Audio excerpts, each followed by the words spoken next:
नमस्कार विद्यार्थी मित्रांनो, अभ्यास मित्र परिवारामध्ये तुम्हा सर्वांचं खूप खूप स्वागत आहे। आज आपण 12 ऑगस्टचं करंट अफेअर्स या ठिकाणी बघणार आहोत। तर थोडासा हा व्हिडिओ लेट आला त्यासाठी सॉरी, बट बघूया आपण लेक्चर। तर लेक्चर सुरू करण्याआधी PYQ 360 डिग्री बॅच जी आहे उद्यापासून याचे ऍडमिशन सुरू होतील। स्वातंत्र्य दिनानिमित्त आपण ही स्पेशल ऑफर ठेवली आहे।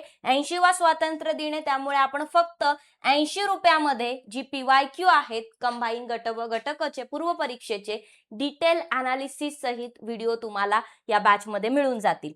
सो इथे प्रॉपर व्यवस्थितरित्या तुम्हाला स्पष्टीकरण मिळणार आहे। 100 दिवसाची व्हॅलिडिटी सुद्धा असणार आहे। 2013 पासून 2026 पर्यंतचे PYQ असतील सब्जेक्ट वाईज, टॉपिक वाईज। बाकी तलाठी भरतीसाठी किंवा कंबाईन ग्रुप सी च्या प्री साठी तुम्हाला जर का बॅच जॉईन करायची असेल तर तलाठीची सिलेक्शन बॅच तुम्ही जॉईन करू शकता। सोबत मित्रांनो ऍप्लिकेशन डाउनलोड करा। टेलिग्राम इंस्टाग्राम पेज जे आहे आपलं ते सर्वांनी डाउनलोड करायचे, जॉईन करायचे, जेणेकरून जे काही अपडेट्स असतात ते तिथे मिळत जातील।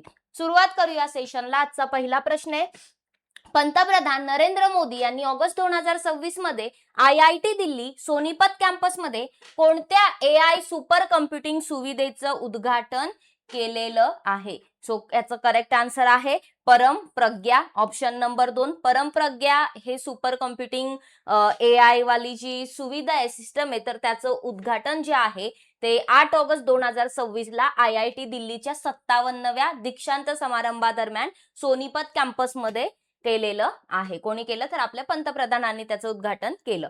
सो याची AI संगणकीय क्षमता जी आहे ती सुमारे 250 पेटाफ्लॉप इतकी आहे। त्याचबरोबर यामुळे काय होणार आहे तर जी काही क्लिष्ट अशी वैज्ञानिक गणितं असतात ती डोळ्याची पापणी लवते न लवते तर लगेच सोडवली जातील, म्हणजे एकदम क्विक सॉल्व्ह केली जातील। सो सुपर कॉम्प्युटर जगातील सगळ्यात वेगवान आणि शक्तिशाली कॉम्प्युटर आहे। सामान्य कॉम्प्युटरपेक्षा वेगाने प्रति सेकंद ट्रिलियन किंवा क्वाड्रिलियन गणना करू शकतं।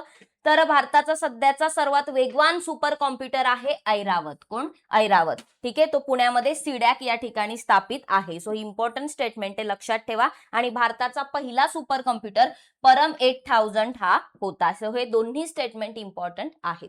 मग बाकी AI रिलेटेड काही चालू घडामोडी दिलेले, जसं की शासकीय AI विद्यापीठ कर्नाटकमध्ये स्थापन केलं जाईल भारतातलं पहिलं।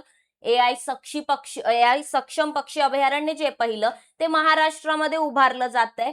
त्यानंतर 1ली ते 12वी पर्यंतच्या सिलेबसमध्ये आर्टिफिशियल इंटेलिजन्स एक अनिवार्य विषय म्हणून समाविष्ट करणारं पंजाब पहिलं राज्य आहे। त्यानंतर जुलै 2026 मध्ये AIच्या प्रशासनावरील पहिला संयुक्त राष्ट्र जागतिक संवाद जो आहे तो जिनेवा स्वित्झर्लंडमध्ये आयोजित करण्यात आला होता। आणि AIचा वापर करून पहिली हिंदी गायिका मॉडेल बनली आहे माया भारतामध्ये। ठीक आहे, त्यानंतर गुजरात पोलीस ने काय केलंय तर अंमली पदार्थाच्या गैरवापराचा सामना करण्यासाठी नारित AI नावाची प्रणाली सुरू केली आहे। तसंच भारताची पहिली एकात्मिक कृषी बुद्धिमत्ता परिसंस्था जी अन्नम AI ते IIT रोपरने सुरू केलेली आहे।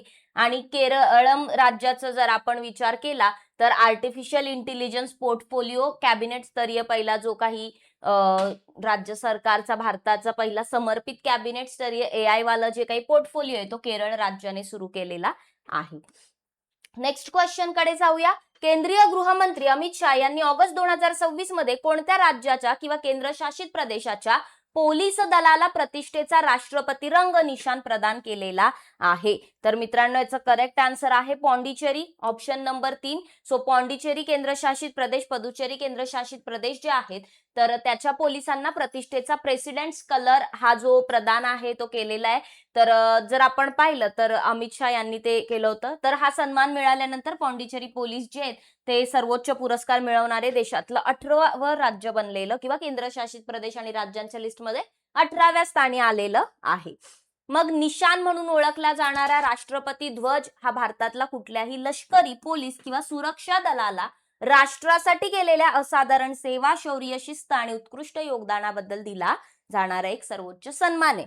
तर राष्ट्रपतींचा ध्वज हा सिंबॉल मिळवणारं देशातलं पहिलं राज्य पोलीस होतं उत्तर प्रदेश। 1952 मध्येच त्यांना मिळालं होतं। पुढे जाऊया। ऑगस्ट 2026 मध्ये कोणत्या देशांनी इस्लामिक नाटो स्थापन करण्यासाठी मक्का संयुक्त संरक्षण करारावर स्वाक्षरी केली, ज्या अंतर्गत कोणत्याही एका देशावरील हल्ला हा तिन्ही देशांवरील हल्ला मानला जाईल? लक्षात ठेवा, सौदी अरेबिया, तुर्की आणि पाकिस्तान या 3 देशांनी काय केलेलं आहे तर इस्लामिक नाटो स्थापन करण्यासाठी मक्का संयुक्त संरक्षण करार जो आहे त्यावर स्वाक्षरी केली, की यातल्या कुठल्याही एका देशावर हल्ला केला तर तो तिन्ही देशांवरचा हल्ला मानला जाईल. ठीक आहे. सो बेसिकली सगळ्यात महत्वाची अट जी आहे ती नाटोच्या कलम 5 प्रमाणे काम करते. तर एका देशावर सशस्त्र हल्ला म्हणजे तिन्ही देशांवरचा हल्ला समजला जाईल. मग हे तुम्हाला मी ते सांगितलं. तर यामध्ये सौदी अरेबियाचे युवराज मोहम्मद बिन सलमान, तुर्कस्तानचे राष्ट्राध्यक्ष रेसेप तय्यिप एर्दोगान आणि पाकिस्तानचे पंतप्रधान शहबाज शरीफ हे होते. तर बघा पुढचा प्रश्न, कोणत्या राज्याने ऑगस्ट 2026 मध्ये महिला शेतकऱ्यांना आधुनिक कृषी ड्रोन तंत्रज्ञानाचं प्रशिक्षण देण्यासाठी वेट्री वानमगल योजना सुरू केली आहे? तर मित्रांनो, तमिळनाडू राज्याने ही योजना सुरू केलेली आहे. तमिळनाडू सरकारने जे महिला शेतकरी आहेत त्यांना आधुनिक कृषी ड्रोन तंत्रज्ञान जे आहे त्याचं प्रशिक्षण देण्यासाठी वेट्री वानमगल योजना सुरू केली. तर राज्याच्या कृषी अर्थसंकल्पामध्ये जाहीर केलेली जी योजना आहे तिचा उद्देश महिलांना ड्रोन पायलट म्हणून प्रशिक्षण देणं आणि शेतीमध्ये आधुनिक तंत्रज्ञानाला प्रोत्साहन देणं हा आहे. मग तमिळनाडूची चेन्नई राजधानी आणि मुख्यमंत्री तर आपल्याला माहिती आहे थलपती विजय आणि राजेंद्र विश्वनाथ अर्लेकर हे काय राज्यपाल आहेत.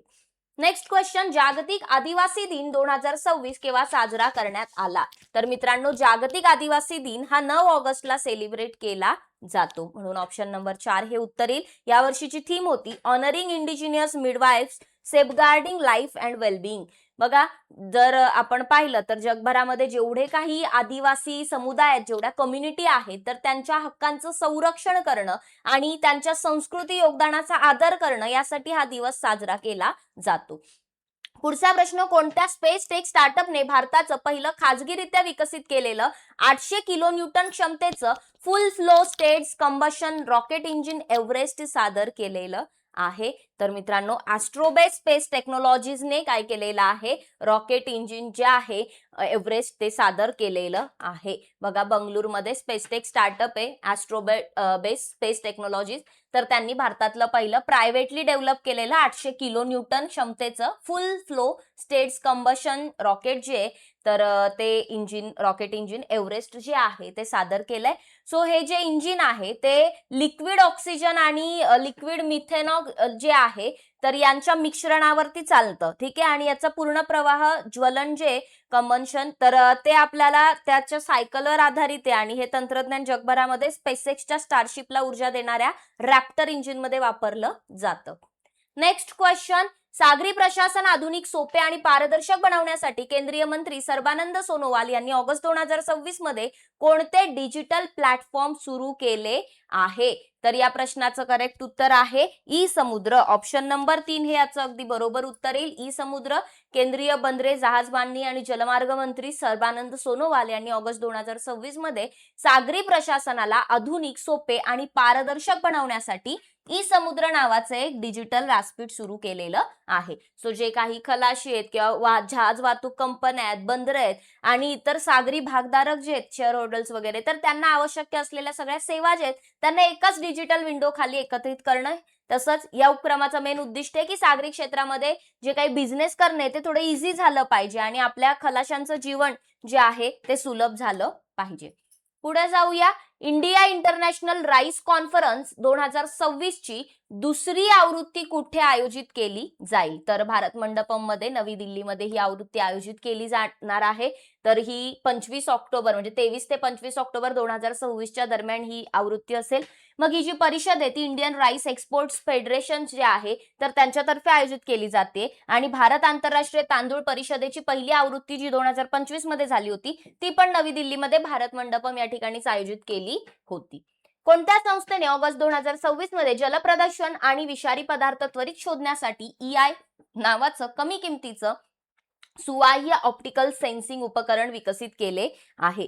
तर IIT गुवाहाटीने हे विकसित केलेलं आहे. तिथले जे काही रिसर्चर्स आहेत त्यांनी वॉटर पोल्युशन आणि जे पॉइझनस किंवा हजार्डस घटक आहेत तर त्यांचा तात्काळ शोध घेण्यासाठी EI नावाचं एक कमी किमतीचं पोर्टेबल ऑप्टिकल सेन्सिंग उपकरण जे आहे ते डेव्हलप केले. सो जवळपास 3500 रुपये जो काही म्हणजे खर्च करून 3500 रुपये खर्च करून कोटी एवढा खर्च करून जे काही विकसित करण्यात आलेलं आहे, ज्याला प्रति नमुना चाचणीचा खर्च जवळपास 2 रुपये इतका आहे. 3500 रुपये. ठीक आहे, फक्त 3500 रुपये.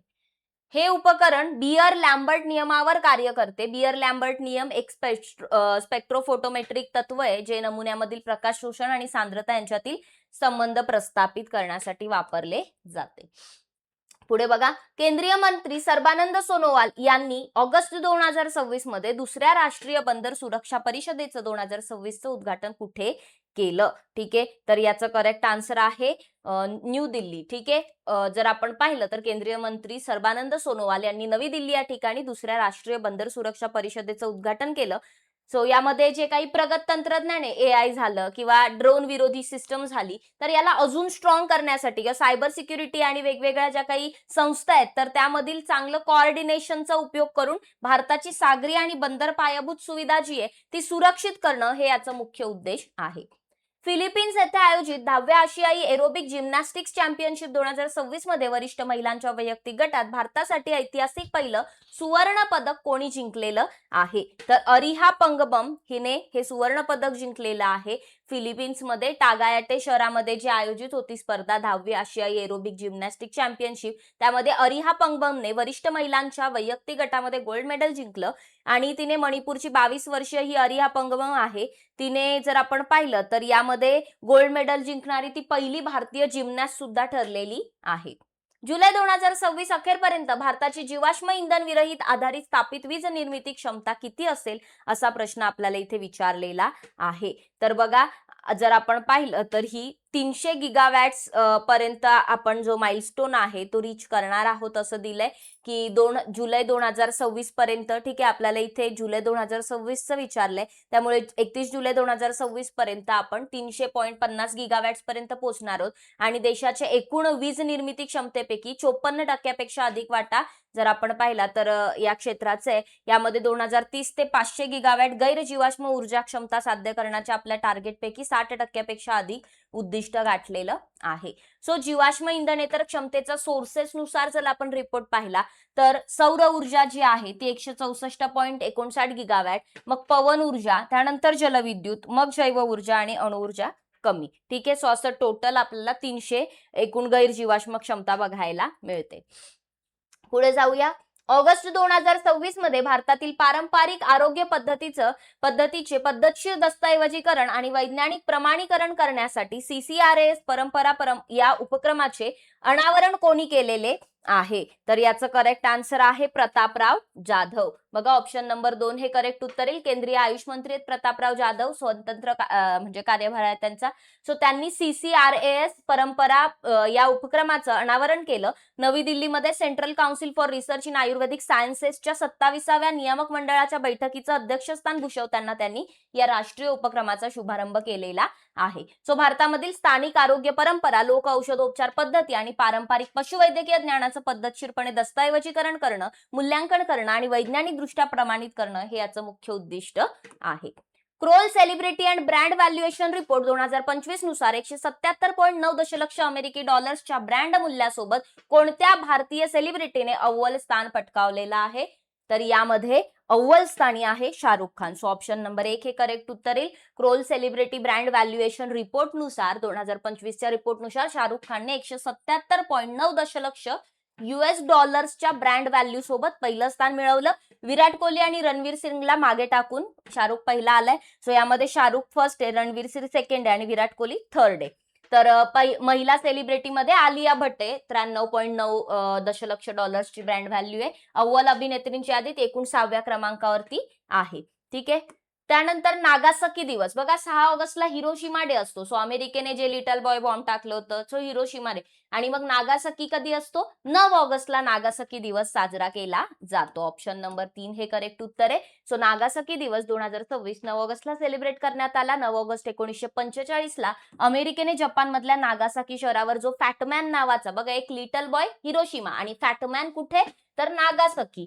तर इथे जे अणुबॉम्ब टाकले होते त्यांच्या बळी जे पडले होते, लोक जे मृत्युमुखी पडले, तर त्यांना आदरांजली द्यायचा, त्यांच्या स्मरणार्थ काय केलं जातं तर हा दिवस सेलिब्रेट केला जातो.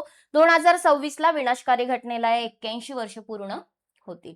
सो अशा प्रकारे जर आपण पाहिलं तर आजचं सेशन कंप्लीट झालेलं आहे. मित्रांनो, PYQ 360 डिग्रीची बॅच तुम्ही जॉईन करू शकता. 80 रुपयामध्ये तुम्हाला PYQ चे लेक्चर्स मिळून जातील ऍप्लिकेशनवर. त्या व्यतिरिक्त आपली तलाठी भरतीची सिलेक्शन बॅच सुद्धा आहे. तर आपलं टेलिग्राम, इंस्टाग्राम पेज जॉईन करायचे. काही अडचण येत असेल तर कॉल करून विचारा आणि ऍप्लिकेशन डाउनलोड करा, तिथून बॅचेस घेऊ शकता. जाता जाता या क्वेश्चनचा आन्सर कमेंट बॉक्स मध्ये द्यायचे. IIT दिल्ली सोनीपत कॅम्पसमध्ये कोणत्या AI सुपर कम्प्युटिंग सुविधेचं उद्घाटन केलेलं आहे? तर कमेंट करून नक्की उत्तर सांगा. आणि व्हिडिओ आवडला असेल तर व्हिडिओला लाईक करा, शेअर करा आणि चॅनलला सबस्क्राईब करायला विसरू नका. धन्यवाद. बघत राहा अभ्यास मित्र.